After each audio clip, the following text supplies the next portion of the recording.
Eto magkasama na naman sila, okey? Itong, magpinsan na ito. At ngayon lang sa balat ng, history ng Pilipinas na lagi ang, House Speaker ay laging kasama sa biyahe. Laging naka-epal. Ako tanong lang, tambayuda. Speaker, sorry po. Speaker, tanong lang, ano ba talaga silbi mo diyan sa tabi lagi kang nakatabi diyan sa pinsan mo? Ano ba talaga silbi mo diyan? Ikaw ba ay binoto ng tao? Ikaw ba ay binigyan ng mandato ng taong bayan? Ikaw ba ay binoto para laging dumikit at sumipsip sa pinsan mo? Ano ba talaga trabaho mo diyan? Meron bang hindi kayang trabahuhin ni President Marcos mo diyan sa kung saan man siya babiyahe at lagi ikaw nakatabi? Hindi niya ba kaya yung trabaho? At ikaw ba ang dapat talagang nakatabi diyan? O sadyang epal ka lang? Ang laki-laki na nga daw ng picture niyo mag-asawa, ang laki-laki ng mga picture niyo ng tingog 'pag kayo ay, nagbibigay ng ayuda, tapos sige pa ang sip-sip mo diyan. Alam mo para kang vlogger na ano, ha, na mahilig sa ano, pa-picture, pa-epal. Sino kaya ang mas tanungin ko kayo, ha, tanong-tanong lang po. Sino kaya ang mas epal, eto o si Risa? Kasi dalawang epal yun, Si Risa ano, Miss Investigador. Dapat palitan yung investigador, siya na lang. Lahat gustong imbestigahan, Oh, eto naman dikit ng dikit. Anong silbi mo diyan? Anong pakinabang mo diyan? Dikit ka ng dikit diyan, kasama ka sa biyahe. Ginagawa ba 'yan ng speaker dati o pauso mo 'yan? Alam mo bibigyan kita ng payo, ha. Ito medyo masakit, pero this is reality. Alam ko alam niya ng mga vloggers mo na pinupuri ka parati, na binabanatan ng mga Duterte vloggers at binabanatan at binababoy si Sara. Alam 'to ng mga vloggers mo, kahit sila na ikaw ay pinupuri. Alam 'to kahit dilawan pulahan. You will not win. Huwag ka nang umasa mananalo ka sa pagkapresidente. Wala ka dun sa kuko na ginugupit 'pag mahaba na kay Sara. Wala kang panalo. Sigurado po 'yan. Wala kang ipapanalo.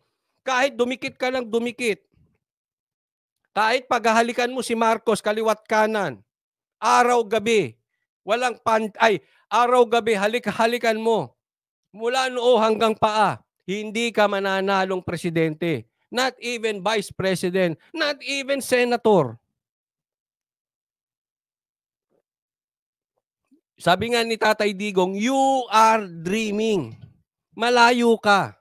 Huwag ka magagalit. Yan naman ang totoo, Kaya nga sabi ko sa'yo, kahit vloggers mo na pinupuri ka, alam yan, wala kang panalo. Wala kang panalo. Gumising ka sa katotohanan. Hindi ka mananalo. Real talk lang po yan. Masasayang yung efforts mo dyan. Nasasayang lang yung pera ng taong bayan. Hindi ka po mananalo. Malabo ka. Gumising ka. Wala siguro nasa matinong kaisipan sa buong Pilipinas na maniniwalang mananalo ka. Not even your team. Siyempre, magsisinungaling yun sa'yo. Pero deep inside nila, walang loko-loko maniniwalang mananalo ka. So please, itigil mo na yung kaeepal mo, kakapaskil mo ng mukha ninyong mag-asawa tuwing kayo ay mamimigay ng ayuda.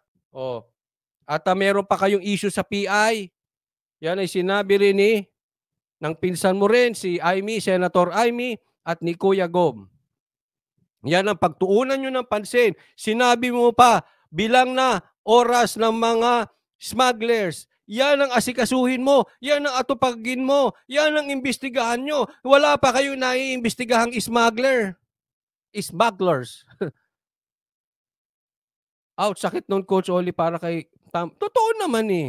Kasi kaysa magsasayang siya ng effort, ng pera, eh, sabagay. Yung iba nga kumikita pa 'pag tumakbo. Oh, bakit? Maraming sponsor. Oh, pero wala naman talagang planong manalo.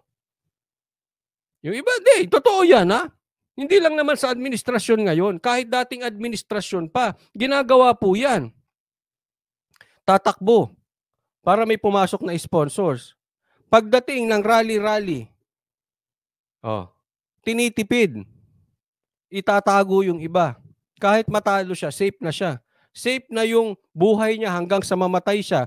Safe na rin yung buhay ng anak niya hanggang mamatay. Up to the second to the third generation may nakuha na. Ay, hindi ko sinasabi yan ang plano niyan, no? Pero nangyayari po yan. Ginagawa po talaga yan. Nung alam nilang wala silang panalo. Now, hindi natin alam kung anong ginagawa nitong motibo. Hindi natin alam kung anong motibo nitong mama na ito. But I think he knows na hindi siya mananalo. So anong motive? Anong purpose niya? Kasi sip-sip, kaka-effort ng ganyan? I don't know. Hindi natin alam. Pero sabi ko nga, panahon lang. Lagi kong binabanggit, time will reveal. Tingnan nyo, ha? Anong sinabi ko dati? Time will reveal. Binanatan nyo ng binanata ng Banateros Brothers. Dahil hindi kami sumuporta doon sa sinasabi na iboto yan si Marcos dahil running mate ni Sara.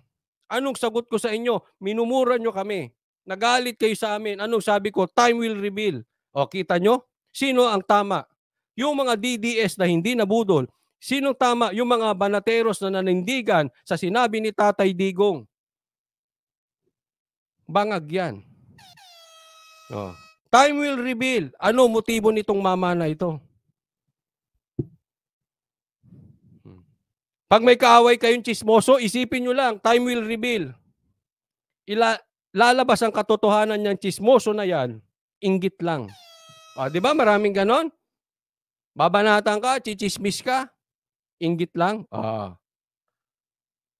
Ito, time will reveal. Pag hindi nila binago ang style nila, they will go down.